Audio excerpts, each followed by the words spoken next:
Bonjour, alors aujourd'hui parlons de réseautage. D'abord, qu'est-ce que le réseautage? Beaucoup pensent à des échanges de cartes de visite sans fin, remplir son carnet d'adresses avec plein de contacts. Mais en réalité, c'est bien plus que ça. C'est un vrai réseau de soutien où chaque rencontre vient enrichir votre projet. En fait, réseauter, c'est vous mettre en relation avec des personnes qui peuvent devenir vos partenaires, vos clients, vos mentors, voire même des amis. Pourquoi le réseautage est-il si important?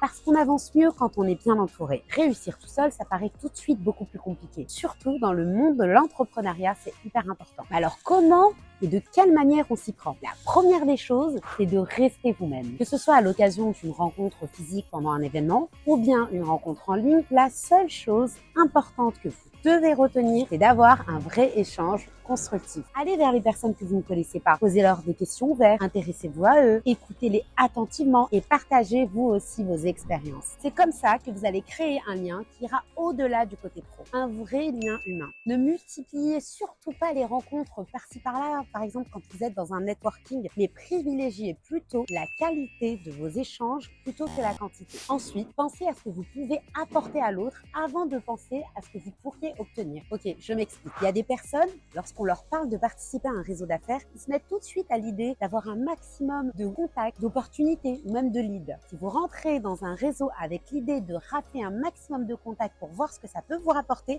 vous commettez une grosse erreur. Vous connaissez l'expression « on récolte ce que l'on sème » ? Et bien dans le réseautage, c'est pareil. Semez généreusement vos graines. C'est dans cette générosité, cette volonté de partager sans compter vos compétences, un conseil qui peut aider quelqu'un d'autre ou même des contacts qu'on va réussir à nourrir un réseau solide. Alors, partagez vos ressources et sans attendre forcément quelque chose en retour. Et vous allez voir, vous allez tisser des relations de confiance et de soutien. Et souvent, ce qu'on reçoit en retour dépasse largement ce qu'on aurait pu espérer. Maintenant qu'on a fait ces belles rencontres, comment garder le contact? Là aussi, c'est très simple. Commencez par envoyer un petit message après votre rencontre pour dire que vous avez, par exemple, apprécié ce moment d'échange. Pourquoi pas, par la suite, proposer de se revoir autour d'un petit café ou de se revoir en visio pour continuer la discussion sur un sujet qui vous passionne tous les deux. C'est comme ça qu'on construit des liens qui iront au-delà du côté professionnel. Pour conclure, souvenez-vous de ne pas viser la quantité mais la qualité de votre réseau en restant vous-même, en donnant sans attendre en retour. Vous allez voir, votre réseau va non seulement grandir mais surtout s'enrichir.